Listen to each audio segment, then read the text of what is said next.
Chance পাওয়ার জন্য দুটো জিনিস লাগে, এক রিজিক, দুই পরিশ্রম। রিজিকে না থাকলে যতই পরিশ্রম করি লাভ নেই। তাহলে এখন রিজিকে আছে কিনা সেটা তো আমি জানি না, দোয়ায় ভাগ্য পরিবর্তন হয়।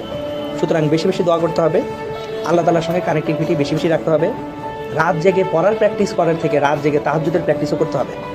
সো পড়তেছি রাত জেগে কিন্তু 2 রাকাত নামাজ পড়তে পারতেছি না, এটা খুবই খারাপ।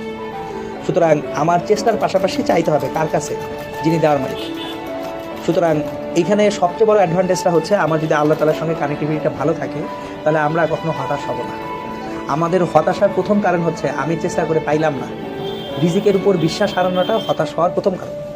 কিন্তু যদি আমার মাথায় এটা থাকে যে চেষ্টা আমি করে গেছি, আল্লাহ তাআলা আমার রিজিকে রাখলে ইনশাল্লাহ আমি পাবো, রিজিকে না রাখলে পাবো না, এবং সেটা নিয়ে অসন্তুষ্টও হওয়া যাবে না, তাহলে কিন্তু হতাশাটা আসে না।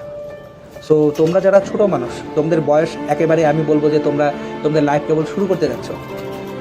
সো আমি চাই না তোমরা কেউই হতাশ হও শুধুমাত্র একটা ভর্তি পরীক্ষার জন্য। ভর্তি পরীক্ষা is a part of life, it is not life. প্রচুর মানুষজন আছে যারা হয়তো বা খুব ভালো ইউনিভার্সিটিতে পড়ে নাই কিন্তু লাইফে সাকসেসফুল অ্যান্ড হ্যাপি হয়েছে।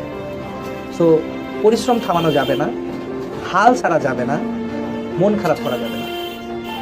সামনে যেটাই আসুক না কেন অ্যাকসেপ্ট করতে হবে, সামনে আগায় যেতে হবে।